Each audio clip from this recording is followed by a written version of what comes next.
רק שנייה לפני שאתה מתחיל, אני חושב שמגיע לעדי כל הכבוד על זה שארגנה את הערב הזה.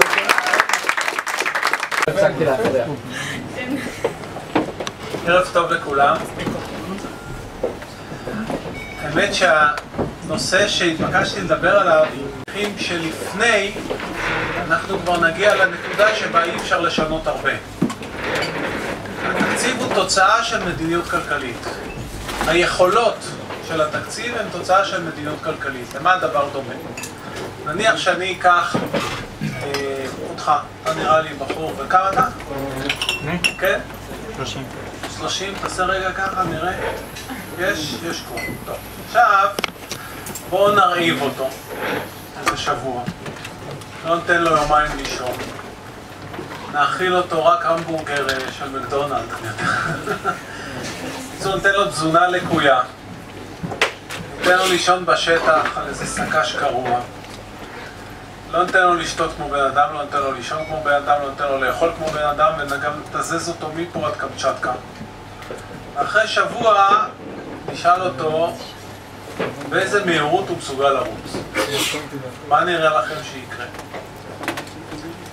התקציב הוא בעצם האוסף של היכולות שלנו, הציבור, לתת כסף למקורות שלנו, לממשלה, על מנת שהממשלה תעשה עם זה משהו. אבל אם לקחנו את כולנו ורעבנו אותם והצמנו אותם ולא נתנו לנו לישון וגם ביבדנו לעצמנו את המוח כל יומיים עם גזרות חדשות, אז אחרי 4 שנים של קשיים כאלה, לא נשאר לנו כוח, לא נשאר לנו כסף, לא נשאר לנו מוטיבציה. וכתוצאה מכך אנחנו יכולים לתת לממשלה מעט כסף, כי לא נשאר לנו. ואם לא נשאר לנו ואין לממשלה הרבה כסף, אז היא באה חזרה ואומרת לנו, אין לנו מספיק כסף, צריך לקצץ, בואו נהרג אתכם עוד הפעם. ולכן הדיון ביכולות התקציביות צריך להתחיל במדיניות הכלכלית שגרמה לנו להתרוצץ כל אותן 4 שנים. גרמה לנו לרוב, לצמור. עכשיו, זה נקודה ראשונה. נקודה שנייה שצריך להבין, זה היכולות של משק הם פועל יוצא בעיקר של היכולת להפיק מהמשאבים שלו את המרב. ומה הם המשאבים המרכזיים של משק מודרני? אנחנו עצמנו. זאת אומרת האזרחים. מה שיש להם בראש, מה שיש להם בידיים, מה שיש להם בלב. עכשיו, האזרחים לבד זה גם חשוב מאוד, אבל זה לא מספיק. בואו תחשבו שאנחנו כולנו, כמה יש פה? 100 איש בערך. בואו נניח שאנחנו עולים על ספינה ונתקעים באי בודד. והדבר הכי חשוב שלנו באי בודד זה לשרוד, להקים איזושהי פעילות שתפיק לנו אוכל, שתיתן לנו מגורים, שתבנה לנו אולי ספינה שנוכל לצאת מפה. וכולנו נכונים לשתף פעולה, אלא מה? אין לנו אמצעי ייצור, אין לנו הון. הון לא במובן של כסף, על אי בודד אין לנו מה לעשות עם כסף. אנחנו צריכים אמצעי ייצור, אנחנו צריכים מסור, פטיש, לא יודע. אנחנו צריכים גם אמצעי ייצור רוחניים, זאת אומרת ידע לעשות מזון, ידע לבנות ספינה. ותראו לכם שאני בא עם הון, אתם באים עם הרצון לעבוד, ואני בא עם ההון, זאת אומרת אני בא עם אמצעי הייצור. אני הבעלים של אמצעי הייצור על האי הבודד הזה שלנו. עכשיו אני בא ואומר לכם, תשמעו, אנחנו ביחד נפיק X טונות של מזון. איך נחלק אותו אבל בינינו? אני לא עבדתי, אני הבאתי את אמצעי הייצור, אתם 100 אנשים. האם כל אחד ואחד מכם ייקח 1% מהתוצרת? אז אני לא יישאר כלום. שמה ניתן לכם את אמצעי הייצור שתשחקו לי אותם? אם אני אקח 100% מהייצור, אז לכם לא יישאר כלום, תמותו מרעב, ולא יהיה מי שיפעיל את אמצעי הייצור האלה שלי. במילים אחרות, אני צריך להגיע איתכם לאיזשהו הסכם, שבו אני מקבל חלק ואתם מקבלים חלק. החלוקה בין הון לבין עבודה היא חלוקה קרדינלית, מכיוון שאחרי שהגענו להסכם הזה, אנחנו מחלקים את התוצרת של השנה הקרובה. והתוצרת הזאת, את חלקה אנחנו אוכלים, וחלקה אנחנו מתכוונים להשקיע כדי להצמיח משהו בשנה הבאה. למשל, לקחת חלק מהזרעים, לשתול אותם, כדי שיהיו לנו יותר בשנה הבאה. עכשיו, בוא נחשוב שבחלוקה הזאת, בוא נחזור שוב למונחים כספיים. בחלוקה הזאת, אני מקבל 500,000 שקל לחודש, וידידנו ששכחתי איך לשאול, איך קוראים לו? רון. ורון מקבל 5,000 שקל. 10,000 שקל. כמובן, יש עוד הרבה מאוד בעלי הון כמוני, בעלי אמצעי ייצור כמוני, ויש עוד הרבה מאוד עובדים, כמו רון. אבל הגענו להסכמה. רון מרוצה מההסכמה עם 10,000 שקל, ואני מרוצה מההסכמה של 500,000 שקל. ועכשיו, רצה הגורל, ובמקום לייצר 510 בפרויקט המשותף שלנו, אנחנו מייצרים 511. ונשאל את השאלה, את ה1,000 שקלים הנוספים, למי אני אתן? לרון שיהיה לו 11? או לי שאני אתן 501? עכשיו, שימו לב, אני לא מדבר איתכם על צדק. צדק? שרון ייקח עוד 1,000. אנחנו לא פה בשיעור על צדק, תקציב המדינה הוא לא עבודה של פילוסופים ואנשי מוסר ואנשי חינוך. עבודה של כלכלנים. כלכלנים, המטרה שלהם זה להביא למקסימום רווחה במשק. עכשיו בואו ננתח את שתי האפשרויות. האפשרות הראשונה, שרון שיש לו אישה ו3 ילדים, עם 10,000 שקלים מקבל עוד 1,000. עכשיו, 10,000 שקלים אני מדבר על ברוטו. 75% מהשכירים מרוויחים פחות מרון. 75% מהשכירים מרוויחים פחות מ10,000 שקל ברוטו. זאת אומרת שמצבו של רון לא רע בכלל, אני יכול לתת לכם דוגמאות הרבה יותר קשות מרון. עכשיו, מה רון יעשה עם 1,000 שקלים הנוספים? איפה רון גר לדעתכם? האם הוא גר בסביון? רמת אביב ג'? לא. 10,000 שקלים, אתה סביר להניח, גר אולי בשכונה לא הכי טובה בראשון, חולון, בת ים, שכונות עם מעמד סוציו-אקונומי בינוני ומטה. עכשיו, מה תעשה עם 1,000 שקלים? אתה תוציא אותם, נכון? תוציא אותם. סביר להניח שאתה צריך את כל 1,000, מכיוון ש10,000 שקל, משפחה, 3 ילדים, קשה מאוד גם לקנות דירה, גם לקנות מזון, חשמל, מים, דלק, רכב. אז תוציא את הכל. אתה תוציא את הכל, וסביר להניח שאתה לא קונה יהלומים ברמת אביב ג' בשוסטר, וגם לא ברייטלינק, ולכן אתה תוציא את זה על מוצרי יסוד. מה זה מוצרי יסוד? או עוד מזון, או עוד חינוך לילדים. נחזור לנושא הזה של החינוך. או עוד ביגוד, נכון? זה סוג הדברים. עוד קצת בריאות, עוד קצת תרבות, גם לחיות מותר, נכון? עכשיו, כשאתה תוציא את כל הכסף הזה, אתה תוציא אותו אצל אנשים שהמעמד הסוציו-אקונומי שלהם דומה לשלך. מכיוון שאתה מוציא מוצרים שהם אופיינים, תוציא את הכסף על מוצרים ושירותים שהם אופיינים לסל הצריכה שלך, ולכן בגדול מי שיספק אותם זה אנשים במעמד הסוציו-אקונומי שלך. לא, זה לא מדויק, נכון. נכון, זה לא מדויק. נכון שזה לא מדויק, אבל עדיין זה יותר מאשר בדוגמה שאני הוציא את הכסף עם 500. אני עושה את זה יותר קיצון כדי שתבינו את ההבדל. עכשיו, אתה תוציא את הכסף, את 1,000 שקלים הנוספים האלה, על מוצרים ושירותים יסודיים, שחלק גדול מהם יסופקו, לא הכל, נכון? חלק גדול מהם יסופקו על ידי אנשים במעמד הסוציו-אקונומי של רון, ולכן הם יקבלו את השטר הזה של 1,000 שקל, וגם הם יוציאו את הכסף. ושוב יוציאו את זה לאנשים במעמד סוציו-אקונומי דומה שלהם, ולכן הכסף הזה יתגלגל. עכשיו, כמובן שהוא לא יתגלגל לנצח, בין היתר בגלל מה שידידנו פה אמר, בממוצע, אם הכסף יגיע למעמד הביניים ומטה, אם 1,000 שקלים הראשונים יגיעו למעמד הביניים ומטה, אז בממוצע ה-1,000 שקלים האלה יתגלגלו כך שסך הכל 5 פעמים יהיה מכפיל. זאת אומרת שרון יזמין מוצרים ושירותים בהיקף של 800 שקלים, הוא לא באמת יוציא את כל האלה. זה יתגלגל כך שמישהו ייקח את זה ויוציא 640 ועוד מישהו ועוד מישהו, בסך הכל ייצרו פה ביקוש של 5,000 שקל של מוצרים ושירותים חדשים. זאת אומרת שהתוצר שלנו גדל השנה ב-5,000 שקל. הוא גם גדל ב-5,000 שקל שהתחלקו פחות או יותר בצורה שוויונית. עכשיו, מכיוון שהוא הוציא את הכסף ונוצר פה ביקוש ל-5,000 שקל של מוצרים ושירותים שלא היה פה קודם לכן, אז המשק ייצר אותם.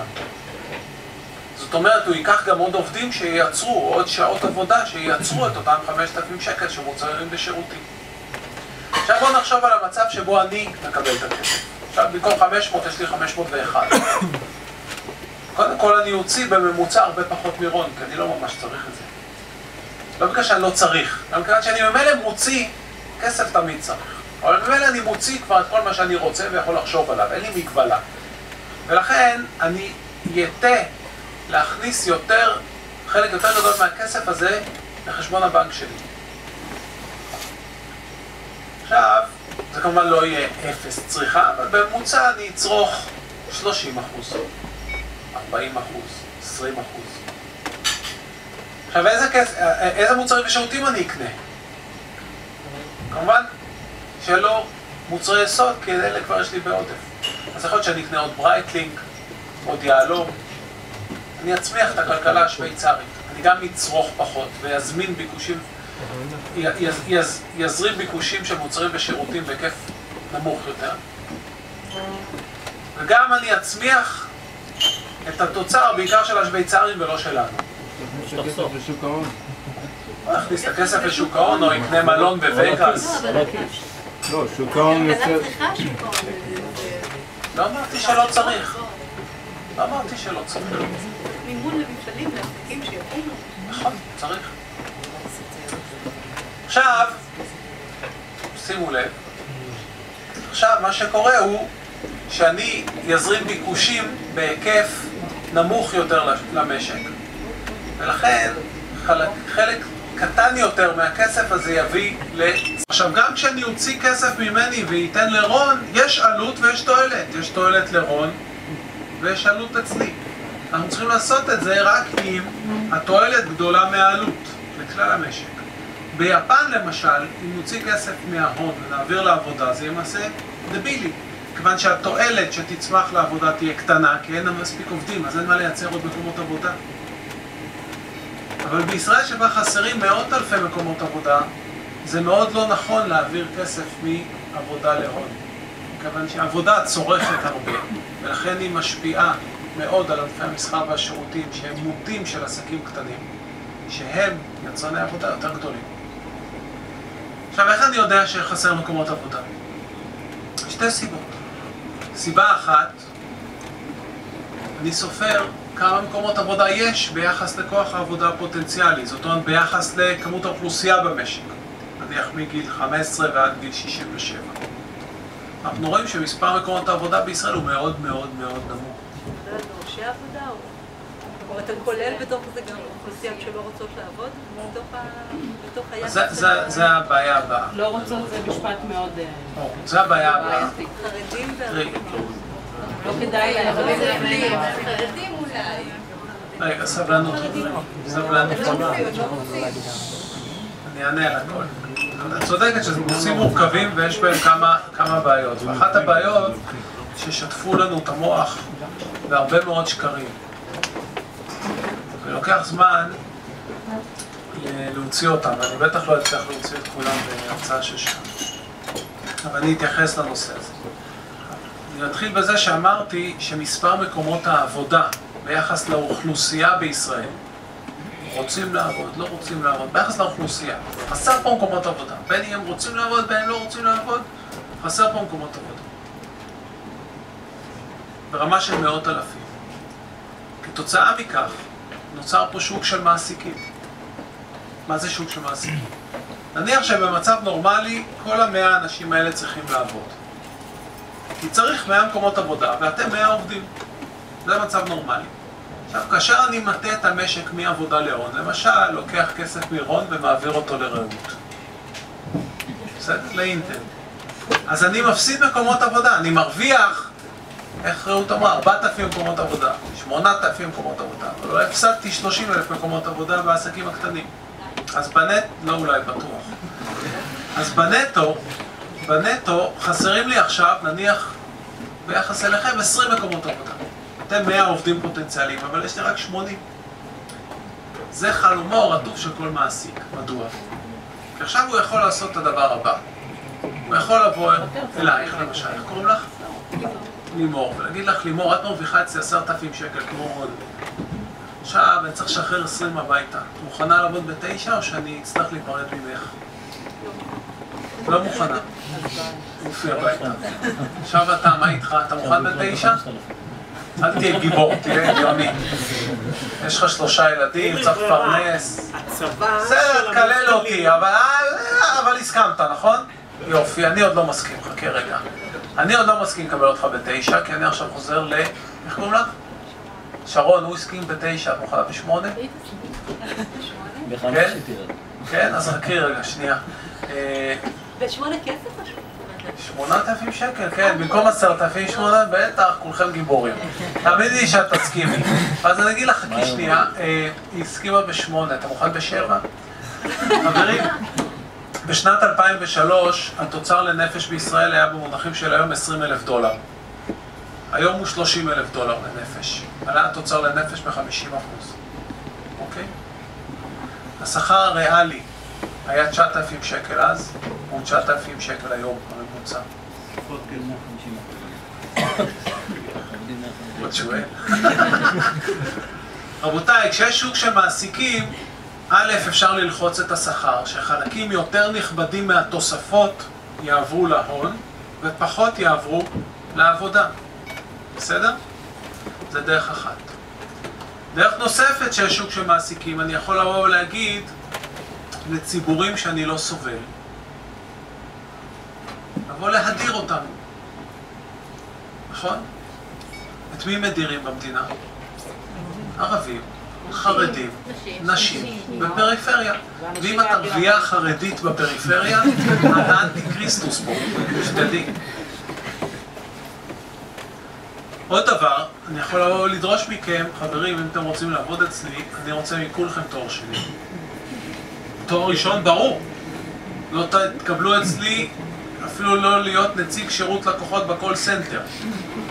אנחנו המדינה עם מקום השני או השלישי בעולם עם מספר האקדמיים, ולא בגלל שכולנו חוקרי מוח, אלא בגלל שיש פה שוק של מעסיקים, ולכן הוא דורש מכם להשקיע ולבוא אליו עם השקעה גדולה יותר בעצמכם כדי שהוא ייקח אתכם.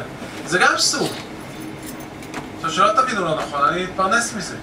זה לא האישו הזה. האישו פה, שנוצר פה לחץ של מעסיקים על עובדים, 1 בתחום השכר, 2 בתחום ההדרה, 3 בתחום ההשכלה, וכן הלאה וכן הלאה. עכשיו בואו ניקח את הערבים והחרדים. תראו, לפני 3 שנים עשינו בקריה האקדמית אונו מחקר מאוד גדול על ההדרה בשוק העבודה של ערבים, חרדים ועולים מאתיופיה. עכשיו, שלא תבינו לא נכון, לא צריך מחקר. מה יש לחקור בדיוק? זהו, אני אסביר. ידעתי שתגידי, אז אני אסביר. לא צריך מחקר בשביל להגיע למסקנה שיש הדרה. את המחקר צריך לעשות בשביל להבין האם יש הבדלים בהדרה בין ענפים. אם כל הענפים מדירים אותו דבר, אז זה לא מלמד אותי שום דבר. אבל אם אני רואה הבדלים בין ההדרה, נניח את בענף שלך מדירה קצת פחות מהענף שלה, אז אני יכול עכשיו להשוות ביניכם ולראות מה את עושה שאת לא עושה. ואז לזהות את המנגנוני תמסורת, בדיוק את האמצעי ההדרה. כי כרגע אני יודע שיש הדרה, אבל לא ברור לי איך זה בדיוק עובד. עכשיו, אם אני יכול לזהות הבדלים ביניכם, אני יכול לזהות בצורה טובה יותר את כלי ההדרה, את אמצעי ההדרה. בסדר? זאת הנקודה. עכשיו, גילינו כמובן פערים והפקנו מזה כל מיני לקחים. אני גאה להגיד לכם שרואי החשבון מדירים הכי פחות. מדירים אבל הכי פחות. בעקבות המחקר הזה, זימנו יום עיון ללימוד הממצאים ולניתוח המסקנות והמלצות המדיניות. הזמנו את עופר עיני, הזמנו את יובל שטייניץ, ויובל שטייניץ הואיל בטובו והגיע אלינו לקריה האקדמית לתת הרצאה על דוח אונו, על מה הוא חושב שהבעיה בישראל. עכשיו אני אגיד לכם בגדול מה הוא אמר בשפה שלי. הוא דיבר בשפה יותר עדינה, אבל אני אחרי כוס יין ירשה לעצמי לדבר יותר חופשי. הוא אמר ככה, תראו, ישראל היא מדינה מאוד ענייה. אגב, שתדעו, אנחנו המדינה הכי ענייה במערב. הכי ענייה במערב, by far דרך אגב. למה אנחנו מדינה ענייה? כי יש פה ציבורים, זה לא אני אומר, כן? שלא, אתם רואים שאתם מקליטים, אז שלא תוציאו את הדברים מהקשרם.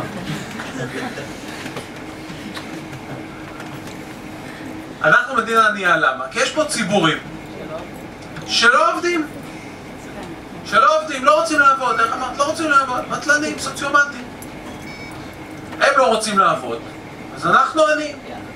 למה? כי הם עניים קודם כל כי הם לא עובדים. אחר כך השכנים שלהם עניים כי הם לא עובדים, אז הם לא צורכים. הם לא צורכים, אין פרנסה באזור. אחר כך הם כולם שם עניים, צריך לתת קצבאות, אז צריך להרים את המיסים על רון ולהעביר להם קצבאות, אז גם רון נהיה עני וכולנו נהיים עניים, תודה רבה, עד שהם לא יגמרו לעבוד, עד שהם לא החליטו ללכת לעבוד, אנחנו... כן, זה היה...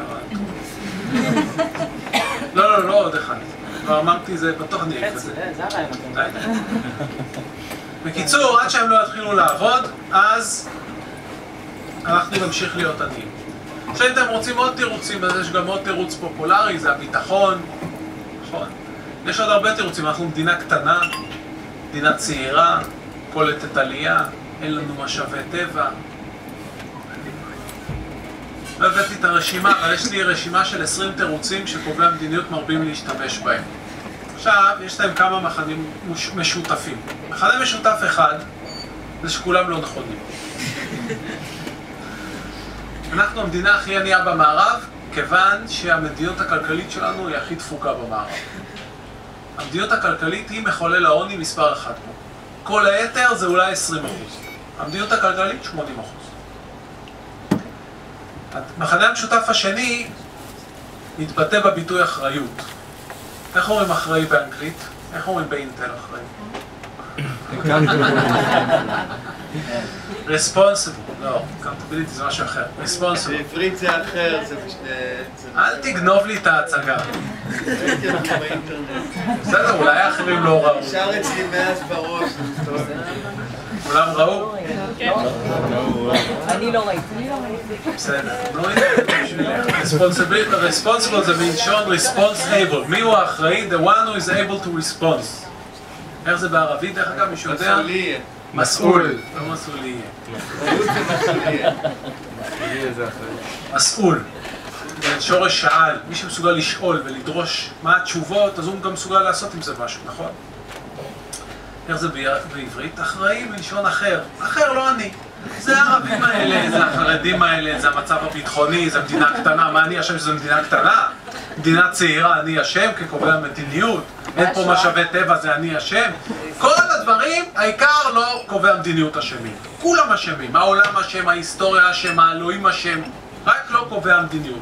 כאשר בפועל אנחנו יודעים שהדבר המרכזי שקובע צמיחה ורווחה זה מדיניות. ומי אחרי המדיניות? קובע מדיניות. אז בואו נניח שאנחנו כולנו 300-400 אלף הסוציומטים שלא עובדים פה. גם נשים, אל תחייכי. נניח שאנחנו 300-400 אלף הסוציומטים האלה שלא עובדים. ואנחנו, אגב, איך הם נקראים הלא עובדים הללו? לא משתתפים. שמעתם את הביטוי הזה? שיעור ההשתתפות נמוך. מה זה שיעור ההשתתפות? יש כמה מצבים. מצב אחד שאתה עובד. מצב שני, שחיפשת עבודה באופן פעיל 12 פעמים בחודש האחרון. ואז אתה נחשב מובטל. זאת אומרת, אתה משתתף בכוח העבודה, כי אתה רוצה לעבוד כביכול, אבל לא מצאת. אז אתה משתתף שלא מצא, זה הגדרה למובטל. ואפשרות שלישית שאתה לא משתתף. לא משתתף, קל מפה לגזור שאתה סוציומט, פרזיט. גם לא משתתף, זה נשמע משהו שהוא מודע, מכוון, נכון? אני לא משתתף, זה ברור שזה משהו שיצא ממני, שאני החלטתי לא להשתתף. אז נניח שאנחנו 300-400 אלף החרדים, ערבים, אנשים מהפריפריה, ישבנו כולנו, שמענו את יובל שטייניץ בנאום המהולל שלו, הבנו למה אנחנו עניים, כי אנחנו סוציומטים. נגמר הנאום, הוא הולך הביתה, או הולך למשרדו בירושלים, ואתם באים ללכת, ואני אומר לכם, חבר'ה, חכו שנייה, יש לי משהו להגיד לכם. יש לי משהו להגיד לכם, תראו. אני רוצה להגיד לכם שהדברים של יובל שטייניץ נגעו לליבי. זה יזהות. תראו, אני ידעתי שאני עני כי אני לא עובד. ידעתי, זה ברור, אני לא עובד, אין לי הכנסה, לא עובד. זה ידעתי. לא ידעתי, אבל חשדתי שהשכנים שלי עניים כי אני לא עובד. אני לא עובד, אני לא צורך, אין עבודה בסביבה, ולכן הם עניים. אבל אני אגיד לכם, חשדתי, אבל שמתי פס. למה שמתי פס? בעיה שלהם, מה בחרו להיות שכנים שלי? אבל שכל עם ישראל עכשיו אני, בגלל שאני לא עובד, עם ישראל ההיסטורי, 4,000 שנה של אחריות, בגללי הם המדינה הכי ענייה במערב, כי אני... למה זה מופרך אבל? בואו, איזה אחוז הם ביחס לכוח שכן עובד? למה זה נשמע מופרך? לסיים, כי רגע. למה? אני לא יודעת. אני מנסה להסביר, לאט, אבל אני אגיד. אז בגללנו, שאנחנו סוציומטים שלא משתתפים, בגללנו עם ישראל אני רוצה להגיד לכם שיש גבול לכל תעלול, אני לא מוכן לקחת את זה עליי, ואני אומר לכם, אני הולך להשתתף. איך הסיסמה הזאת של ש"ס? מי לאדוני אליי? מי להשתתפות אליי? קדימה. אני עולה לירושלים. מי איתי? נניח כולכם עולים איתי. ואנחנו עולים לירושלים, דופקים לו על הדלת, אומרים לו יובל המבולבל, באנו להשתתף. צריך לחפש עבודה 12 פעמים באופן פעיל? הנה פעם ראשונה, הנה פעם שנייה, הנה פעם שלישית, נבוא מחר לעוד 3 פעמים, עד סוף השבוע נגמור 12 פעמים ותרשום אותה. אנחנו משתתפים, מחפשים עבודה באופן פעיל. אתם יודעים מה יקרה? שיעור האבטלה יעלה ל-30%. זה מה שיקרה. או 25%. אין מקומות עבודה. ולמה אין מקומות עבודה? כי חלקים נכבדים מהתוצר השנתי שלנו עוברים יותר מדי להון ופחות מדי לעבודה. ואיך? עכשיו, לפני שאני אסביר איך, אני רוצה להגיד עוד משהו. זה עדיין לא תשובה מלאה לימור. שרון, רק לימור. זה לא תשובה מלאה לשרון, מדוע? כיוון שהיא הבינה כרגע למה חסר 300,000 מקומות עבודה, אבל היא לא הבינה למה ה-300 איש שלא עובדים זה דווקא החרדים, הערבים והנשים. אולי... רגע. יש בעיה שורשית של ההשכלה שלהם. סבלנות, לא קונים בהבחנות. השכלה של הערבים? סבלנות, לא קונים בהבחנות. כן, בעיה שם.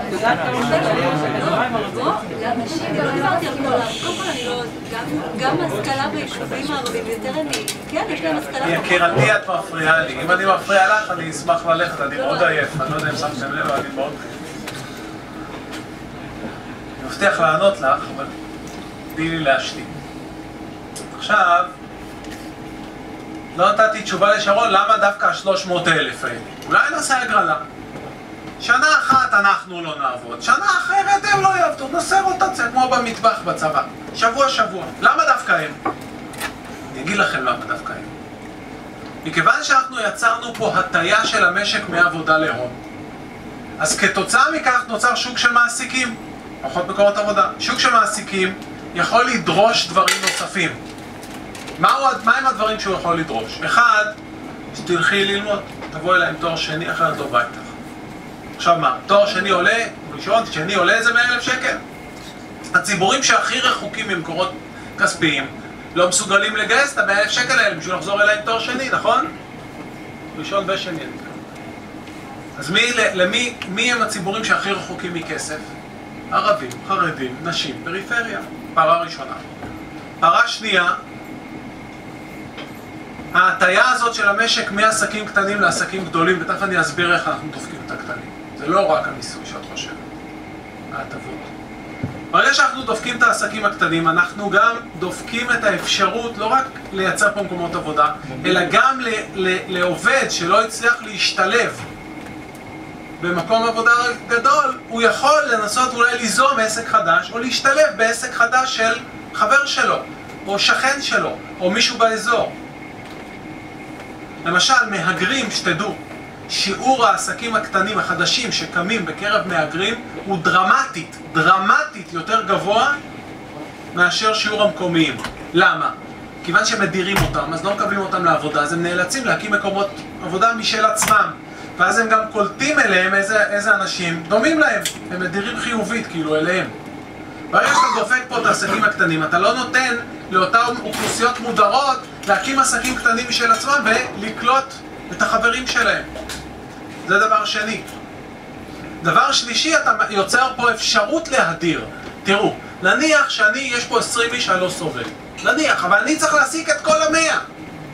אז מה זה יעזור לי שאני לא סובל אותך? מה זה יעזור לי? אני חייב שתעבדי. סובל, לא סובל, חייב. אבל עכשיו אם אני צריך לשחרר 20 איש, אז דרך אחת לסנן זה להגיד לכולכם לבוא עם תואר שני, דרך שנייה להגיד לכולכם תורידו ל8,000 שקל, ודרך שלישית לראות את מי אני לא סובל, אותך היה לעוף.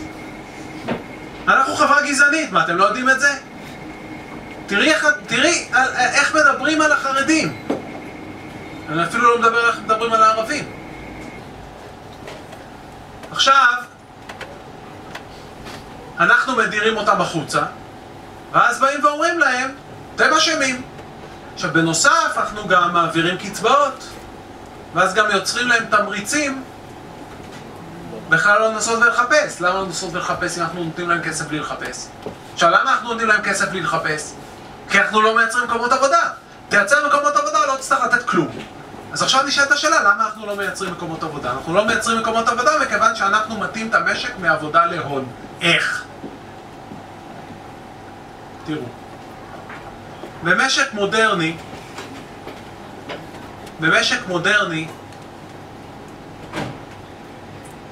מפותח אני מתכוון, הצריכה הפרטית כחלק מהתוצר הולכת ונהיית יותר ויותר גדולה. נניח בסין, שהיא ברמת התפתחות של, אני יודע, 5,000-6,000 דולר לנפש, הצריכה הפרטית בתוצר היא 35%. לפני 20 שנה, כשהם היו 1,000 דולר לנפש, היא הייתה 10%. במערב היום הצריכה הפרטית הממוצעת היא בין 60 ל-65%. כמה זה בישראל? 55-56%. יש לנו אנורקסיה של צריכה פרטית. אנורקסיה זה לא טוב, בולימיה זה לא טוב. בארצות הברית, לא בולימיה, אוביסיטי. בארצות הברית יש להם אוביסיטי של צריכה פרטית. הם הגזימו, גם מיוון דרך אגב, הגיעו ל-71% של צריכה פרטית. שם זה מוגזם.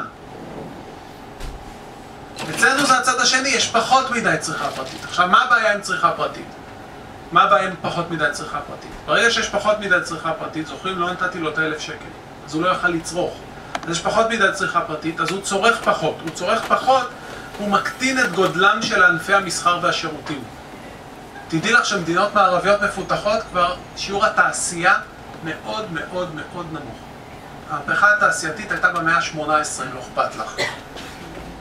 אינטל זה מפעל תעשייתי, אני לא מדבר על החלק של המחקר הפיתוח. החלק של המחקר הפיתוח אין לי בעיה שיקבלו גם את המענקים. אני מדבר על התעשייה. החלק התעשייתי הולך ויורד ומגיע לרמות מאוד מאוד נמוכות במדינות המערביות. ומה עולה מאוד?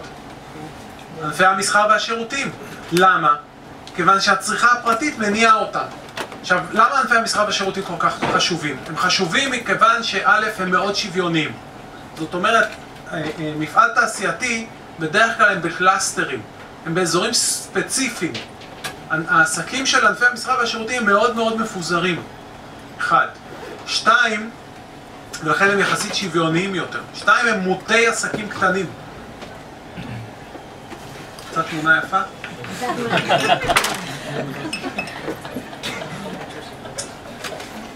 הצהובון גלובס. אני בדרך כלל פוטוגני, בדרך כלל. מישהי אמרה לי שאני נראה נאה יותר בטלוויזיה. בכל מקרה, אז הצהובון גלובס מצא איזה 3 תמונות שאני על הפנים בהן, נראה דרג, והוא מתעקש, לא מעניין אותו, זה הפרוט שהוא ישים שם. כמובן אין לזה קשר שלקחתי לפישמן, קצת כסף שהוא היה חייב למדינה ולא שילם, זה פרשה אחרת. שום קשר כמובן. עכשיו, אז, ככל שאתה מדכא את הצריכה הפרטית, אתה מדכא את ענפי המסחר והשירותים. ענפי המסחר והשירותים חשובים כיוון שהם מאוד מאוד שוויוניים, יחסית, כן? בפריסה הגיאוגרפית שלהם. 2, הם מוטי עסקים קטנים. יש בהם יותר עסקים קטנים. אגב, יש בהם ערך מוסף גם יותר גבוה. זו הסיבה שהעולם המערבי לאט לאט נטש את התעשייה, שערך המוסף בה נמוך. נמוך הערך המוסף. אז מוטי עסקים קטנים. בעסקים קטנים אמרנו, כל $30,000, טק, מקום עבודה אחד. עכשיו, אתה מדכא את הצריכה הפרטית, איך נסביר איך? כתוצאה מכך אתה מדכא את ענפי המסחר והשירותים, כתוצאה מכך אתה מדכא את העסקים הקטנים, כתוצאה מכך אתה מדכא את קצב ייצור מקומות העבודה, כתוצאה מכך אתה יוצר שוק של מעסיקים, כתוצאה מכך אתה יוצר לחץ להקטנת שכר, כתוצאה מכך כוח הקנייה קטן, נכון? כי אין לך להיות שכר, כתוצאה מכך הצריכה הפרטית קטנה. ונוצר פה מה שנקרא vicious cycle, ואם זה קצת מתעייף, אז אני אקח $1 מיליארד ואעביר לאינטל, כדי לחזק את הסיבובים. עכשיו, איך אנחנו מדכאים את הצריכה הפרטית? אנחנו מדכאים את הצריכה הפרטית בכמה מרכיבים. מרכיב ראשון, אנחנו באים ואומרים את הדבר הבא. אם אתה חברה קטנה, אתה תשלם מס סופי של 50%. חלק מס חברות, חלק מס על הדיבידנד, בטוטל לא נינול 50%. אם אתה יחיד, שכיר, אז המס השולי שלך, נותנים לך הקלות כי זה פרוגרסיבי, אבל המס השולי אתה תשלם 50%. ואם אתה אינטל, או טבע, או אוסם, או חיל, אז תשלם מיסוי מאוד מאוד נמוך. עכשיו, נניח שאנחנו לוקחים את אוסם שמשלמת סדר גודל של 6% או משהו כזה, קשה לדעת דרך אגב, למה? כי זה סוד מדינה. עכשיו, למה זה סוד מדינה? תפתח את החוק. חוק עידוד השקעות הון גוזר כמה בדיוק משלמים. אחלה, יש לו איזה 6,000 גרסאות. לאיזה גרסה, איזה מפעל של אינטל נכנס, זה גם אלוהים לא יודע. עכשיו... זה שוק גלובלי, טבע חכי בסבלנות עוד 20 דקות, ואז אני אענה לך למה שאת רוצה. רבע שעה, בסדר? עכשיו, אז אני לוקח מצד אחד 50% מס חברות ומס דיבידנד על החברות הקטנות והבינוניות ועל היחידים, ובזה אני מאמן מיסוי מאוד נמוך על החברות הגדולות. במקום לקחת, נניח סתם, אני אומר, מכולם 30, סתם אני זורק מספר. כי ברור לכם שאם הייתי לוקח מכולם אותו דבר, אז הייתי צריך להוריד לאלה ולעלות לאלה. מה המשמעות? שלקחתי לחברה הקטנה צ'ק והעברתי אותו לאוסם, זה המשמעות.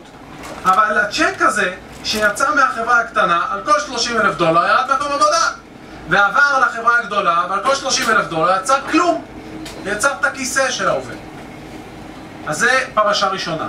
בתוך זה יש עוד דברים מרגיזים, שני דברים מרגיזים. אם אני מקבל 40 מיליון שקל שכר באופציות, אני אשלם רק 25% מס. בואו תסבירי לי למה. למה אם אני מקבל 40 מיליון שקל 50% מס? למה? למה? כי פקידי האוצר רוצים ללכת לקבל אופציות אחר כך? זו סיבה, כי אין לזה שום סיבה כלכלית. שום סיבה. רגע, מה עם זה של המניה לוקח יותר סיכוי? בעבודה אתה לא יוצא מהעבודה ואומרים לך הנה החשבון, הפעם הפסדת, אבל במניות יכול להיות שכן. באופציות לא מפסידים. לא, חמוד שלי.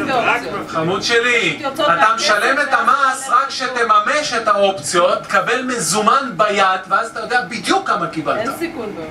אתה לא זה על השווי התיאורטי משלם את המס. אין סיכון באופציות. אני נותן לך אופציות. אתה הולך, מוכר אותם, רק כשתמכור אותם, אתה תשלם את המס. אז קודם כל נתתי לך דחיית מס.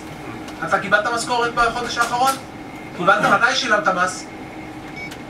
באותו יום, וניקו לך במקום. אז אם שהיית מקבל את 40,000 שקל באופציה, אז לא היית משלם מס, קודם כל יאמרו לך דחייה. דחייה עד מתי? עד שתמכור את האופציות, לפי השווי שתקבל מזומן ביד, וממך ורק 25%. אז הסיכון בכלל לא רלוונטי פה. סתם אתה טועה. הלאה. אז זה עניין אחד שמרגיז. עניין שני, באו החבורת ליצנים הזאת, שאם אני אתפוס את מי שארגן את הדבר הזה, נשבע לכם עושה לו סמיכה. ויוצאים במבצע המטומטם הזה, קו הצדק. קו הצדק. בפעם שעברה שאני הייתי באוצר, הם קראו לזה מס וחלילה. מס וחלילה. לוקחים כסף מירון, מארגנים בעשרות מיליונים, לא אמרתי מאינטל, מה את רוצה? תראו? בסדר, גם מראות. לוקחים כסף מאיתנו, מוצאים עשרות מיליונים בטח על קמפיין, מהכסף שלנו, שמה הוא אומר בעצם? בוא תחשוב רגע. מי מעלים מיסים? מי זה הקבוצה הזאת שמעלימה מיסים? רון, יש לך ילדים? לא. לא. לך יש ילדים אולי? שני ילדים נניח? 3? באיזה גיל? מה? 12 ו-16. מצוין. איך הבתי ספר? אחד פרטי ואחד... אחד פרטי ואחד. למה? כי הציבורים, הרמה שלהם נהייתה מאוד מאוד נמוכה. לי יש ילדים בגיל בית ספר, יסודי עדיין, ואחד בגן. השניים בבית ספר אנחנו מקבלים מיילים בערך כל יומיים, שאנחנו צריכים לוודא שהילדים למדו את א', ב', ג', ד', שכמובן לא למדו, ואנחנו צריכים ללמד אותם. אז חלק, אשתי ואני, בעיקר אשתי, זה לא נעים שאני, אבל בעיקר אשתי מלמדת, ומורים פרטיים. אז זו אוכלוסייה אחת למשל, שמעלימה, נכון? מי עוד? כל העוסקים הזכירים. עוסקים זהירים, בראבו, שמי צורך אצלהם? אנחנו! עכשיו בוא נניח שהעוסק הזהיר הזה, נניח גבה מאיתנו 100 שקלים על איזושהי שירות שלקח. עכשיו, הוא מעלים. אם הוא לא היה מעלים, אז הוא היה צריך להעביר 16 שקל למע"מ? 17. זה היה תרגיל. 16, המע"מ הוא מלמטה, לא מלמעלה. זה 17% על ה-84, נכון? אז זה יוצא 16 שקל. 16 שקל למע"מ. עוד שאצל העוסקים הזהירים זה 117. זה 100 כל אני אומר, נניח שלא דיווחת, העלמת. אז 16 שקל מע"מ, 42 שקל מההפרש שאתה צריך לשלם ביטוח לאומי, מס הכנסה, מס אמו, נכון? נשאר לך 42, יש לך קצת הוצאות, שיווק, חומרי גלם, אני לא יודע מה, עוד איזה 15 שקלים? נשאר לך 30 שקל. נניח שאתה מורה פרטי, נפלא, לא מוציא, סליחה, כן, נותן שירותים אתה יודע מה? 120 שעות בחודש, 6 שעות ביום, שזה המון. כמה נשאר לך אם אתה מדווח? 3,500 שקל? תעשי את החישוב, הגעתי למסקנה שיצא לך 30-35 שקלים מקסימום מהשעה אם אתה מדווח. אז ברור לכם שאם הוא מדווח, הוא לא יכול להישאר עם 35 שקלים שקל, נכון? אז הוא צריך לגבות 200 כדי שישאר לו משהו יותר נורמלי. אז מי מעלים מיסים? מי מעלים מיסים? אתם מעלים מיסים. מעמד הביניים מעלה מיסים. כי בעצם העוסק הזהיר הזה בעצם מגלגל לך את ההנחה. הוא מגלגל לכם את ההנחה. אז מה מס הכנסה בא ואומר לכם? אתם תלשינו כדי שמה יקרה? כדי שמחר הם יגבו מכם 200 שקל במקום 100. עכשיו, בו בזמן יש שני ציבורים מאוד יפים ונחמדים. ציבור אחד קוראים לו האינטלים, האוסמים, כל הפופרים, כל האנשים הנחמדים האלה. הם בכלל לא צריכים להעלים מיסים. למה להעלים? הם פטורים! הם פטורים! מי צריך להעלים? מי ששוחטים אותו! לא תשחט אותו, לא יצטרך להעלים. זה ציבור אחד. ציבור שני זה אנשי מס הכנסה, רשות המיסים. תראו מה סיפור יפה. אפשר לקבל פה כוס מים? סיפור יפה. 2004, כשהייתי חשב כללי, התחלתי ביקורות שכר. משרד. מה מתברר? מי הייתה אז מעלימת המיסים הכי גדולה במדינה? המדינה. נכון, ובאופן ספציפי. משרד האוצר. נכון, ובאופן יותר ספציפי. מס הכנסה. רשות המיסים, מעלימי המיסים הכי גדולים במדינה. שלחנו צוות של ביקורת, מה הם גילו? כמה דברים. דבר ראשון, אז בזמנו, אם היית נוסע לחול ומקבל אשל מהמעביד, אז בזמנו הפטור היה עד $55. זאת אומרת שאם נסעת לחול נניח 5 ימים, והמעסיק נתן לך $55 כפול 5 ימים לממן את השהייה, לא מלון, כאילו לממן את השהייה שלך ללא קבלות, אז זה פטור ממס. אבל אם הוא שילם לך 100, אז מה שמעבר ל-55 זה כמו הכנסה. אחרת מה יקרה? במקום לחלק 40 מיליון שקל באופציות, אני אחלק לך 40 מיליון שקל באשל. נכון? אז קבעו $55 זה הרף, היום זה יותר גבוה, אבל אני מספר לכם על המספרים שלנו. מה הם היו עושים במדינה?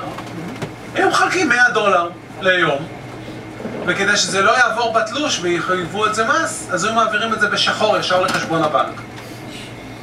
אחר כך היו משלמים מענקי ביגוד, ולא מורידים מזה מס. אחר כך היו לוקחים רכבים, ולא זוקפים שווי. אתם יודעים מה אני מדבר? כן, שווי למס. מס הכנסה בכלל היו אלופים. היו לוקחים רכבים, מגיע להם רכב, היו אומרים לך לא, מחזירים את הרכב, קח את הרכב חזרה, תן לי החזקת רכב. מותר לבחור בין לבין. מקבלים 3,000 שקל החזקת רכב למשכורת. ואז הולכים שושו, ולוקחים את הרכב. ואז הם היו לוקחים פעמיים, שני רכבים, על האחד הם שילמו מס, קודם כל 2 במקום 1 אסור. נכון? אתה מקבל 2 משכורות? באותו חודש, נכון? אז קודם כל לקחו 2 ולא 1, ו2 על השני הם לא זקפו שווי, כי הם לקחו את זה בשושו. קיצור, גילינו את זה, קראנו אז לאיתן רוב, צ'קי מצה, כל ראשי מס הכנסה. כל העבריינים. חס וחלילה, מורשעים, מה? חס וחלילה. שניהם מורשעים אבל. לא? זה מוקלט, זה מוקלט. זה עובדה, אבל הם מורשעים. אתה אמרת. לא, בית משפט אמר. איתן רוב לא הורשע. צ'קי מצה הורשע.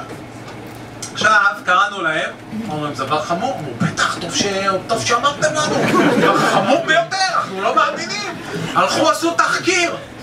איזה תחקיר הם עשו? איך המניאק הזה גילה? בקיצור, עכשיו אותי לא עשו באצבע, ואחרי חודש, אמרו שיתקנו, חודש וחצי, שלחתי ביקורת. תקנו. מה תקנו? העלימו את הספרים של המאגר רכב, מציגים למבקרים טופס,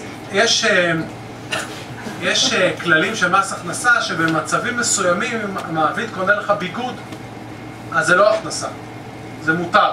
למשל, אם אתה סוהר בשירות בתי הסוהר ואתה צריך ללכת עם מדים, אז לא ייתכן שאתה תקנה את המדים ועוד, נכון? אז אם נותנים לך מדים, אז אומרים לך זה לא זה. בקיצור, מציגים להם את הכללים, ואומרים לך, הנה, זה מותר, לא צריך לשלם על זה מס. חוזרים אליי, אנשים אליי. אני אומר, תגיד, אתם ליצנים, זה לא הכללים. הם זייפו לכם טופס לא נכון. הבנתם? יש את הטופס של הכללים של ביגוד, מתי זה מותר ומתי זה אסור. הציגו להם טופס ערוך, כן, ערוך. אולי טיוטה מוקדמת, בוא נתן להם אחד שהם התבלבלו בטיוטה. לא ראו את ה... בקיצור, קראתי עוד פעם לאיתן רוב, ג'קי מצה, הוא מה? ככה הם עשו, עכשיו אנחנו נטפל בזה באופן אישי! באופן אישי, על הכיפאק! עובר חודש וחצי, שלחתי ביקורת סמויה. למה סמויה? פחדתי שעשו משהו למבקרים. שלחתי ביקורת סמויה, עולם כמנהגו נוהג. תשמעו, זה כבר 3 פעמים. מה נעשה? עכשיו, אין דבר שאני יותר מתעב אצל פקידי האוצר, זה ההדלפות האנונימיות שלהם. הדלפות, בדרך כלל שקרים, הרבה פעמים שקרים, אבל הדלפות אנונימיות. אני שונא את זה. לכן הרמתי טלפון למירב ארלוזורוב מהארץ. אמרתי לה, לא אנונימי, לא נעליים. תכתבי, זליכה נקודותיים, פתח ציטוט. לא, מקורבים לזליכה אומרים. ציטוט! מעלימת המיסים הגדולה במדינה היא רשות המיסים. עכשיו, שכחתי לציין לכם שזה היה באמצע מבצע מס וחלילה, שבו הם שלחו קלגסים לעסקים קטנים, פשוט קלגסים לעסקים קטנים שחייבים להם איזה 1,300 שקל, לוקחים להם את האוטו, מעקלים להם את הטלוויזיה. הם פותחים את העיתון בבוקר, חוטפים חום, רצים כולם, ראשי רשות המיסים, ראש אגף תקציבים, מנכ"ל האוצר, כולם! רצים לשר האוצר, חייבים לפטר את הזליכה הזה. הוא משמיץ רשות אוכפת חוק. ועוד באמצע מבצע גבייה. אמר להם, שר האוצר, רגע, אני לא מבין, כאילו אתם לא מעלימים מיסים? עוד מעט? כן או לא? אמרו לו, תשמע, מעלימים? תמיד עשינו ככה, מה? מעלימים. עושים חשבונאות יצירתית.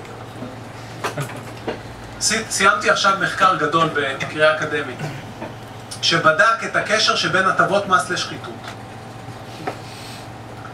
מה הוא מראה? 100% אתה. שיש קשר סימולטני בין הטבות מס לשחיתות. ככל שיש יותר שחיתות, יהיה יותר הטבות מס, מה שיביא לעלייה ברמת השחיתות, מה שיביא להגדלת מספר הטבות המס, מה שיביא... למה? נניח שאני מקבל שוחד. זה כמה משלמים שם ברשות המיסים, לא יודע, 20,000 שקל לא מתאים. אני רוצה 20 מיליון דולר. עכשיו אני בא לרשות המיסים הזו, בארץ אונולולו, כן? תיאורטית, היפותטית, לא בישראל. בישראל זה אין שחיתות. ושם אין הטבות מס. אין הטבות מס. יש מס חברות, זהו, גמרנו. עכשיו אני אומר לעצמי, רגע, המפעל הזה של רון הוא... איך אני אקח לו $1,000,000 שוחד? איך אני אבקש? מה אני אתן לו בתמורה? צריך לתת משהו, נכון? מה אני אתן לו בתמורה? מה אני אגיד לו? מה אני אגיד לו? אז אני אומר, בוא נעשה הטבת מס. סעיף הטבת מס. סעיף שמשלמים 20%, נניח, במקום 25. בא לרון, אומר לו, או שתביא לי $1,000,000, או שתשלם 25, תביא לי 1,000,000, תשלם רק 20. מה אתם אומרים? נניח שרון הוא מושחת כמוני. והוא בסדר, נתן לי $1,000,000. עכשיו, איך קוראים לך? לוטם הוא מושחת פי 2 ממני. הוא אומר, בוא תראו איזה משהו. אני במשרד לא יודע מה, אין שם שוחד, ואני כל הזמן מחפש. תראה את המניאק הזה, מצא שיטה. פתח הטבת מס, יכול לדרוש שוחד. בוא אני אבוא למשרד. יעשה עוד 3 הטבות. יכול לדרוש מלא שוחד. קיצור, מגדיל את מספר ההטבות. ואז אתה בא ואומרת, אני עכשיו ממשרד עוד יותר רחוק יגיע. בקיצור, ההטבות מושכות מושכתים, מה שייצר עוד הטבות כדי קוראים לזה רנט סיקינג. התיאוריה הזאת ידועה, אני לא גיליתי אותה. אבל אם יש שקיפות, זה לא שנייה. עוד שנייה, אני לא גיליתי את התיאוריה, אני רק הוכחתי אותה אמפירית. חברים, אנחנו עם כמות ההטבות הכי גדולה בעולם המערבי. הכי גדולה. וזה לא רק הטבות, זה גם השינויי מיסוי. ידעתם שבממוצע משנים פה את המיסים פעם בחודש? אני לא צוחק, פעם בחודש משנים פה מס. מה זה אומר? שנהיה פה מלא אפשרות לשחק. אתה דווח על ההכנסה בשנה הזאת או בשנה הזאת שהיה שינוי? אפשר לשחק, אפשר לסגור. מה אתה אומר? כמה אתה מתן? אז מיסים זה ערוץ אחד. מה עם התחרותיות? התחרותיות, אני מעלים עין מההגבלים העסקיים שלו. ממשלה, התפקיד שלה זה לוודא שהחברות הגדולות פועלות בצורה חוקית, זאת אומרת לא בצורה דורסנית, שאין הגבלים עסקיים. חבר'ה, עמדתי בראש ועדה להגברת התחרותיות בשוק הרכב. רק ענף אחד. חצי שנה עבדתי, מצאתי 52 הגבלים. אתם יודעים מה זה? 52 הגבלים. חלק מההגבלים האלה, אם היית עושה אותם בארצות הברית, היית איך קוראים לאי הזה שם? אלקטרז. אלקטרז עד סוף ימיך. 52 הגבלים. ופה? רק ראו את הדוח, חצו חום. יישמו? לא, אז נהיה לחץ של התקשורת. מה עם הדוח? אז בא, לוקח שר התחבורה, אומר בוא ניקח את ההמלצות הפחות רציניות. לקח כמה המלצות מתוך פרק החלפים. זה הפרק שנראה לו הכי פחות בעיה. גם כן, לא יישם את כל ההמלצות. חצי בינתיים, היתר הוא עובד. כבר שנה ומשהו, הוא עובד. בוחן אותם, שוקל, בודק, בוחן. שמעתם את השיטה? שבב, שוקל, בודק, בוחן.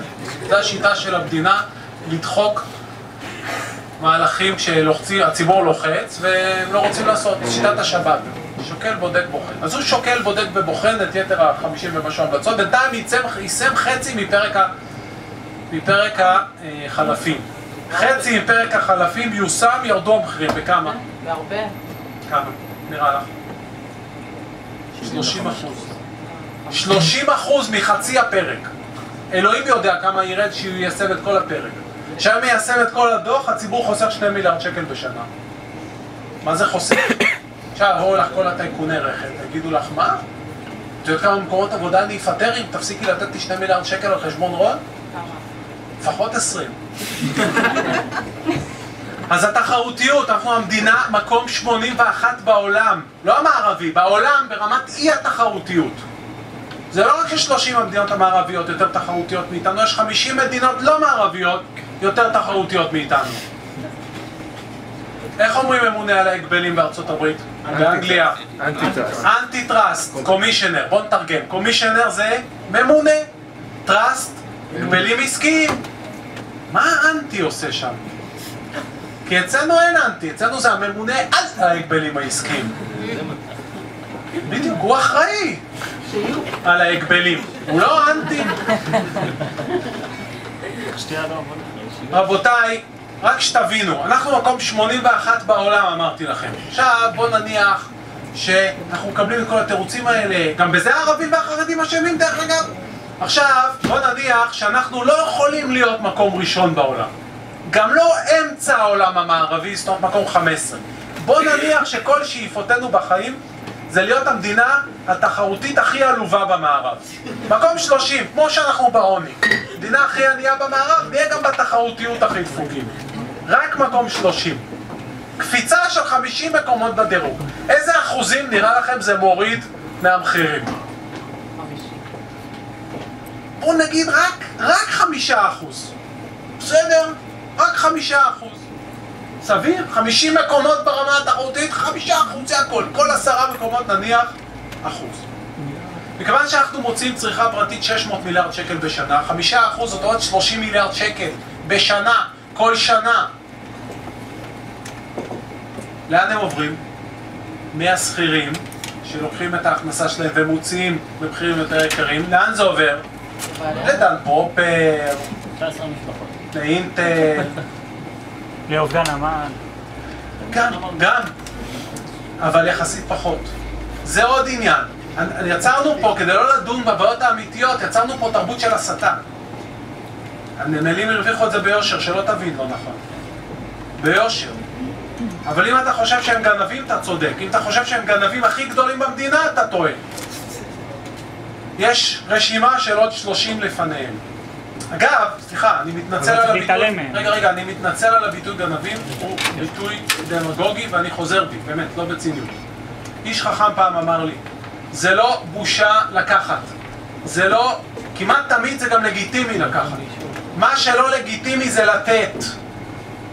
מי נתן את ההגבלים האלה? מי לא פיקח עליהם? מי לא מנע אותם? אז ההגבלים זה הדבר השני. דבר השלישי, דיור. חברים, לאורך שנים אנחנו שומרים על מדיניות של ריבית נמוכה מדי. זה לא רק ב4 שנים האחרונות. סטנלי פישר לא המציא את זה. חוץ משנים ספורות, אנחנו רוב עשרות השנים האחרונות שמרנו על ריבית נמוכה מדי. למי זה טוב? לחברות הגדולות, שמה הן עושות? לוקחות הלוואות. רוב המימון במשק לאן הולך? לך? לעסק הקטן? קדחת. זה הולך לגופים הגדולים, הם צריכים ריבית נמוכה. 1. 2. כשהריבית נמוכה, שווי החברות עולה. אתם יודעים את זה? להסביר למה? או שזה כולם ברור? אני אסביר. אוקיי. קשה, רגע. ככה. אם אני אומר לכם שאני אתן לך 100 שקל בעוד שנה, כמה את תהיי מוכנה לשלם לי על ההתחייבות הזאת היום, אם את יודעת שהריבית היא 10%? את תהיי מוכנה לשלם לי 90. למה? כי תקחי את ה-90, שימי אותם בבנק, 91, שימי אותם בבנק ב10% ריבית, תגיעי ל-100, לבד, נכון? אם אבל הריבית היא רק 5%, אז את יכולה לשלם 95, כי אם 95 תשימי בבנק תקבלי 100, נכון? אז כשהריבית נמוכה, שווי הנכס שמפיק מזומנים עולה. לכן כשאתה מוריד את הריבית, שווי החברות עולה, שווי הדיור עולה. מי שיש לו הכי הרבה רכוש, ההון, רוצה ריבית נמוכה כדי לנפח את שווי הרכוש שלו. עכשיו מי שאין לו רכוש וצריך לקנות דירה, מה הוא צריך? ריבית יותר גבוהה. אפילו אם הוא ישלם עוד 20 שקל על הריבית במשכנתא, הוא מעדיף לשלם עוד 20 שקל לחודש ריבית ולקנות דירה ב-700,000 מאשר לחסוך את ה-20 שקל ולשלם 1,200,000, נכון? אז לאורך שנים מדיניות הריבית היא עבד נרצע של מי? של הפרופרים וכל אלה. מה עם שיקולי מטח? הם שלוחצים. סליחה, מה? סליחה, שיקולי מטח. זה נהדר. ואינפלציה. יצוא. ואינפלציה. תכף, שנייה, בסדר? אחד. נענה לו ואחר כך. אז בקיצור ולעניין, אנחנו שצריכים לקנות דירה, מה אנחנו מעדיפים? ריבית יותר גבוהה. כשהריבית נמוכה מדי, מחירי הדיור מזנקים. מי שיש לו מניות ורכוש, השווי שלו עולה. מי שצריך לקנות דירה, צריך לשלם עוד 500,000 שקל. עכשיו, מה זה 500,000 שקל? וזה עליית מחירי הדירה הממוצע ב4-5 שנים האחרונות. תחשבו שאת ה-500,000 שקל האלה נותנים לכם בפרוס על 20 שנה. אתם תצטרכו לשלם עוד 2,500 שקל משכנתה כל חודש כדי לממן רק את ה-500 הנוספים האלה, אני לא מדבר על ה-700 המקוריים. אבל כל ההכנסה הממוצעת ש-70% מרוויחים מתחתיה היא 9,000 שקל ברוטו, זאת אומרת 7,000 שקל נטו. אתה צריך לקחת יותר משליש מהמשכורת שלך כדי לשלם על הדלתא של עליית מחירי הדיור. עכשיו אומרים לך, כן, אבל יש לזה תועלות. ברור שיש תועלות, אין צעד בכלכלה שאין לו עלות ויש לו תועלת, העלות הבנו. אתה עכשיו תוריד 2,500 שקל מההכנסה שלך ל-20 שנה הבאה ותוריד מההכנסה שלך, אז תוריד גם מהצריכה שלך, תוריד מהצריכה שלך, דפקת את העסקים הקטנים, פגעת בקצב ייצור מקומות עבודה במשק. פגעת בקצב ייצור מקומות עבודה במשק, יצרת שוק של מעסיקים, שמה הם יעשו? יורידו לך את השכר. אבל יש תועלת מזה ששומרים על ריבית נמוכה. שתי תועלות. אחד, מקבלים דולרים, ושניים, מקבלים מקומות עבודה. בואו נתחיל עם מקומות עבודה. מקומות עבודה איפה אנחנו מקבלים? אצל הסקטור היצואני. היצואנים הם יצואנים חברות גדולות או קטנות? גדולות. גדולות. אז אתה הורדת עכשיו 500,000 שקל, כפול 30,000 זוגות צעירים בשנה, 15 מיליארד שקל בשנה, ל-20 השנים הבאות, הורדת 15 מיליארד שקל מכוח הקנייה, כלומר מהצריכה הפרטית. ולאן העברת את זה? לחברות גדולות של כל $500,000 מייצרים אחד קטן. אבל, אז בסדר, אז אכלנו אותם במקומות עבודה, אבל לפחות הבאנו דולרים. אבל תסלחו לי, רגע, למה אנחנו צריכים דולרים? למה? רבותיי, תדעו לכם, בכלכלה עודף זה לא טוב, חוסר זה לא טוב. שום דבר שהוא יוצא מאיזון זה לא טוב. בעיית הדולרים היחידה שיש במשק הישראלי משנת 85, אתם יודעים מה היא? עודף. אתה עכשיו יצרת סובסידיה של עשרות מיליארדי שקלים כדי להגדיל את העודף? שמה תעשה איתו? מה תעשה עם הדולרים האלה? אתה יודע מה אתה עושה איתם? אתה שומר אותם בצ'ייס מנהטן בנק בריבית 0. אבל איך קנית אותם? איך בנק ישראל קנה אותם? הוא לקח הלוואה של 250 מיליארד שקל. כן, תפתחו את המאזן שלו. הוא לקח הלוואה של 250 מיליארד שקל וקנה בזה דולרים. פרט שולי של ההלוואות הוא ישלם 3% ריבית שנתית יותר מההפקדה שהוא יקבל על הדולר. 3%, 250 מיליארד שקל, זה 7.5 מיליארד שקל בשנה שנגרעים מהכנסות הממשלה כדי לממן את הריבית הזאת. אחלה, אתם יודעים מה זה 7.5 מיליארד שקל? רק זה שליש מהקיצוץ שלא צריך. רק זה. עכשיו, אז דולרים אמרנו מה נעשה איתם? נתנגב איתם. זה מה שנעשה איתם. כל צעד יש לו עלות ויש לו תועלת. להציג לכם רק את התועלת, חסר שחר. אז הדבר השלישי אמרנו זה הריבית. הדבר הרביעי, חברים, זה תקציב המדינה עצמו. על מה מוצאים את הכסף? אם יש פה מישהו שמכיר עסק קטן שקיבל פטור ממכרז, שיקום. חברים, אם אתה בא עסק גדול ומבקש הטבה של מיליארד שקל מס מהמדינה, עם מצגת של 10 שקפים שהם בה, קוראים לזה Better Place. אני הייתי במצגת. מצגת של 10 שקפים בלי אף מספר. דיון של 20 דקות. כמה סינים עושים, כמה מכוניות עולות בסין על הכביש כל יום. עכשיו, אם אתה איזה עני, עיוור, פיסח, חירש, עם הספרייה לעיוורים, צריך 500,000 שקל ותבוא לאוצר, נראה אותך מה תקבל. כן. עכשיו שאלות, סיימתי, זהו. אני הבטחתי קודם כל למי שמשהו... אתה. רגע, אינטל זה פרס, ובטר פלייס זה פרס. רגע, עם הרמקול. סתם.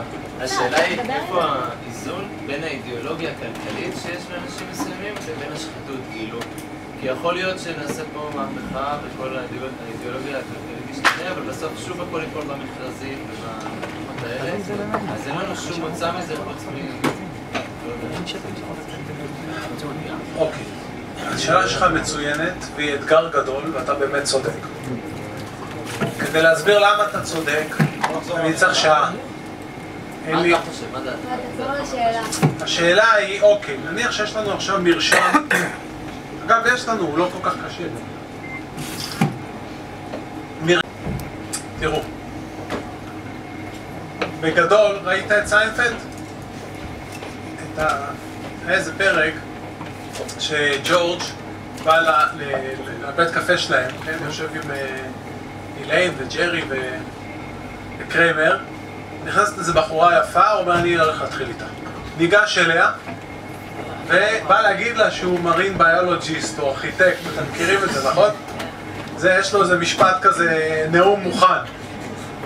ואז אומר לה, שמעי, אני מובטל, קרח, שמן, גר אצל אמא שלי, חסר השכלה ודפוק בך. אמרת לה, עכשיו אני יוצאת לך. הנה הטלפון שהתקשר הלילה. טוב, היא בטח חולת נפש. חוזר לשולחן, אומר להם, תשמעו, זה מופרעים באים לפה, מספר להם, ואז נכנס לו עוד בחורה יפה. אז ג'רי אומר לו, שמע, אולי זה קטע שעובד, לך נעשה את זה. ניגש אליה לבחורה השנייה, אומר לה, אני ככה וככה וככה וככה, עכשיו אני רוצה, עכשיו. חוזר לשולחן, זה אופוזיט ג'ורג'. כשאני אומר הפוך ממה שהתכוונתי, הולך לי. אם יהיה לנו האופוזיט תוצר, אנחנו נהיה מושלמים. בא להם להעלות את המע"מ, להפך שיורידו. בא להם לתת לאינטל, להפך שיקחו מהם. בא להם לאשר את המיזוג הזה, להפך שיפצלו אותם. ככה, כל מה שבא להם, שיחשבו מה בא להם, יעשו הפוך. זה לגבי הצד המקצועי של תוכנית טובה. עכשיו, הבעיה היא כמו שאתם יכולתם לבוא להרצאה של שעה, הם יכלו לבוא, לעשות את כל הקורס אצלי, נכון? ללמד קורס שלם. יכולו לעשות כל הקורס, ללמוד מה צריך, ואם גם הם מתבלבלים מפעם לפעם, יכולו גם להרים טלפון, תן להם את העצה חינם. לא עושים את זה, למה הם לא עושים את זה? מכיוון שהאינטרסים הם שונים, תבינו. תחשבו, אתם בעלי מניות של המפעל הציוני הזה. עכשיו, אני מנהל שלכם, בחרתם אותי לנהל לכם את המדיניות. נניח. לא בחרנו פקידי אוצר. לא משנה, אז בחרתם את מי שמינה אותם, מה זה משנה? זה לא ממש משנה. עכשיו, הבאתם אותי לנהל. עכשיו, אני בא ואומר, כל צעד שאני אעשה יש לו עלות ויש לו תועלת. אני אקח, נניח, מבטל את חוק עידוד השקעות הון. יגבה 10 מיליארד שקל ויוריד את המע"מ, או מס הכנסה, או מס חברות לחברות הקטנות, לא משנה. עכשיו, החברות הקטנות ימותו עליהן, נכון? אבל יש לי חדשות בשבילך. חלום חיי זה לא ללכת לעבוד בחברה קטנה. מה חלום חייהם של פקידי האוצר? לעבוד בחברה גדולה. עכשיו, מהחברות הגדולות הם בדיוק הרגע העלו להם מיסים. מה אתם אומרים? יזרקו עליהם אורז שם? בחברות הגדולות? לא, נכון? יפה. עכשיו, הרגע הצבעתי לכם על 4-5 מנגנונות תמסורת שבהם עושים את ההטיה הזאת, אבל זה לא באמת 5, יש 50. פשוט סתם דגמתי לכם, יכולתי לדגום גם אחרים. אז ברור לכם שלא פקיד אחד אחראי על כולם, נכון? יש עשרות פקידים. וכרגע יש תרבות ארגונית של בוא נעזור להון, בוא נעזור לחברות הגדולות, לא משנה, כולם ישרים. עכשיו מה, נניח בא, וזו דוגמה מהספרות, זו לא דוגמה שלי. נניח בא אדם ישר, שמסתכל על דברים בצורה אובייקטיבית, ואומר, המדינות הזאת לא טובה. היא לא טובה לכלל המשק, והיא גם לא טובה לרוב הציבור. אני אנסה להפוך אותה. עכשיו, מה יעשו לדעתכם 99 הפקידים האחרים? אחד ינסו לגייר אותו. למה? כי ברגע שהוא מנהל מדיניות אחרת, פתאום המדיניות שלהם מוארת בצורה לא טובה. פתאום הם נחשפים. פתאום גם האפשרויות שלהם לשתף פעולה ביניהם כדי לעשות משהו שלישי מצטמצמות, כי תפסת להם פוזיציה והפסקת לשחק את המשחק. אז אחד הם ינסו לגייר אותך, והדבר השני ינסו להעיף אותך, הם לא יצליחו. זאת אומרת שלבוא לבד זה לא מספיק.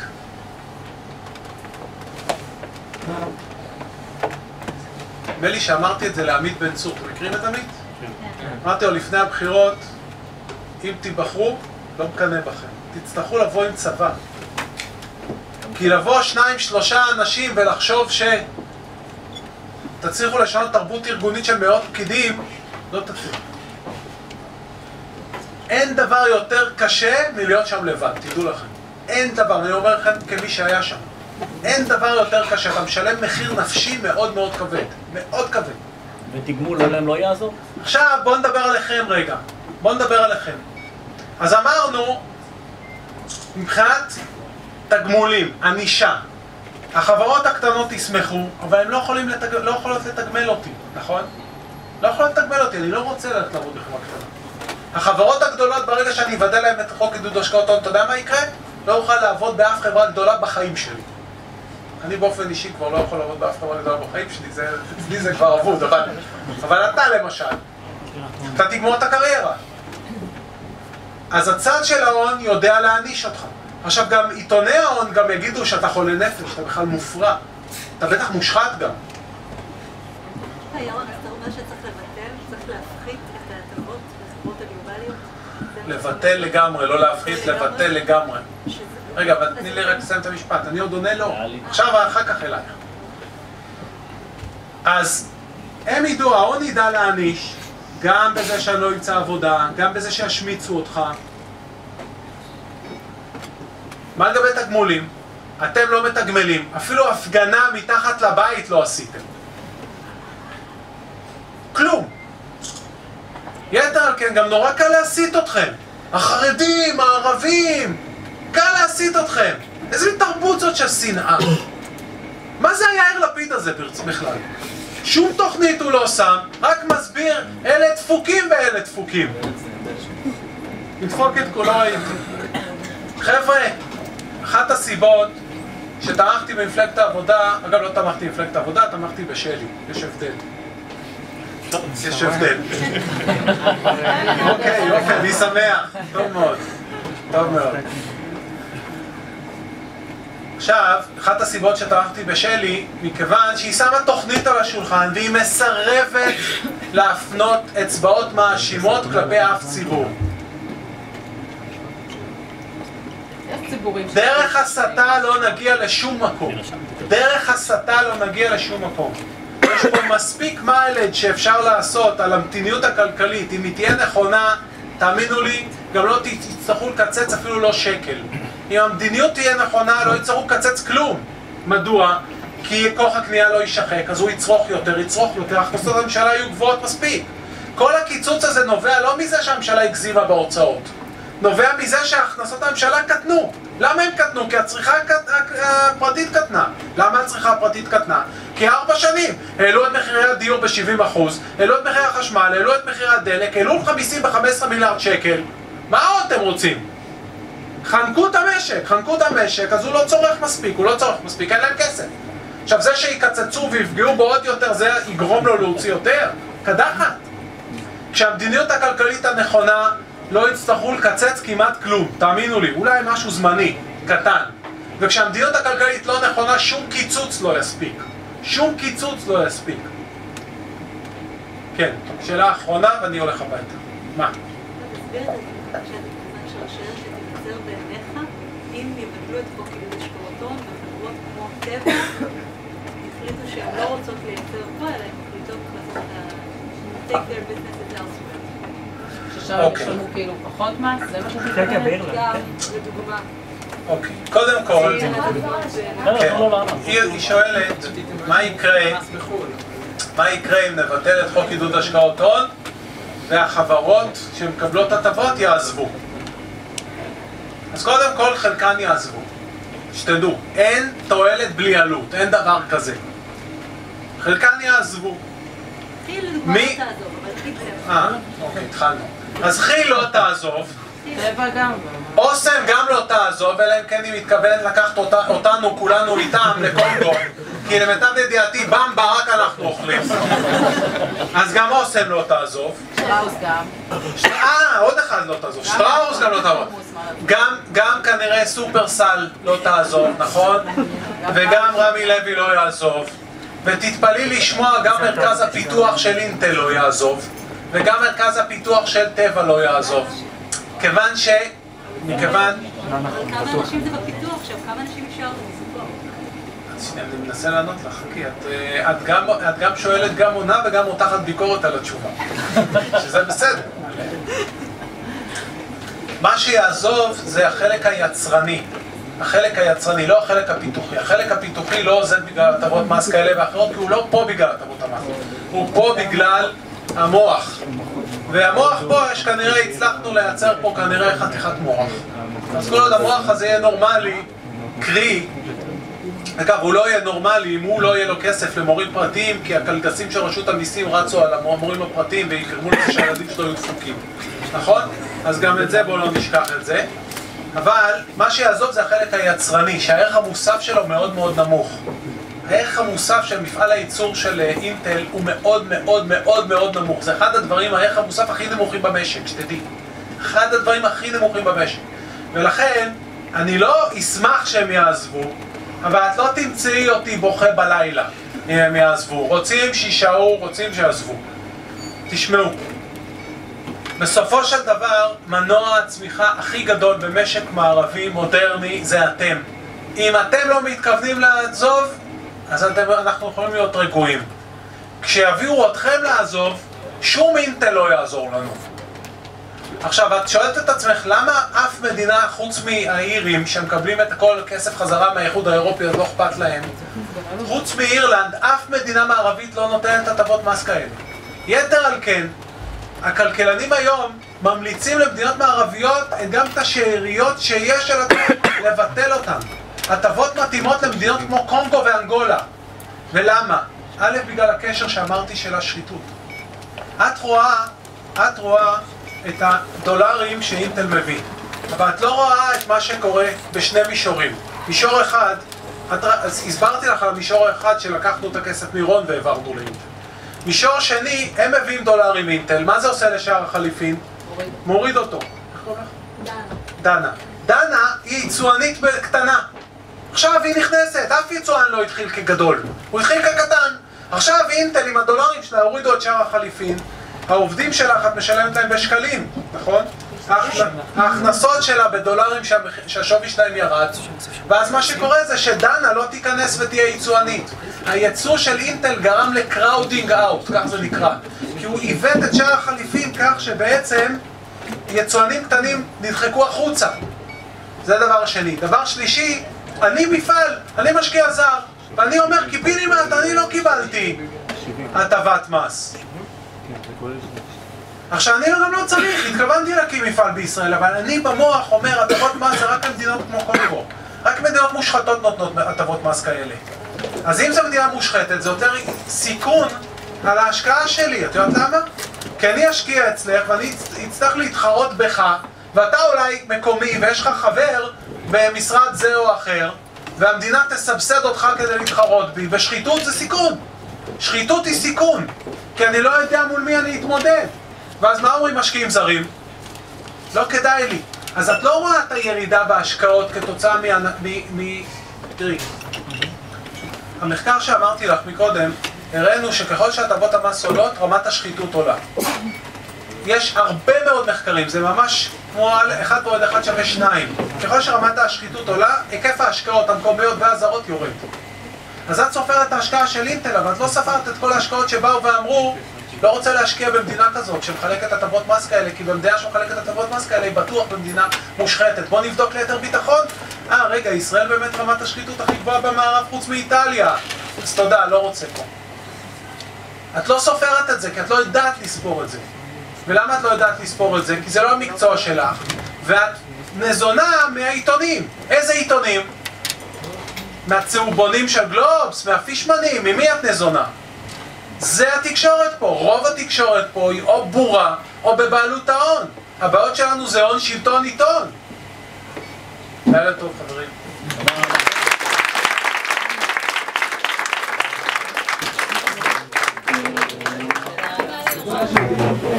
תודה רבה לירון, ותודה רבה לכולכם שבאתם.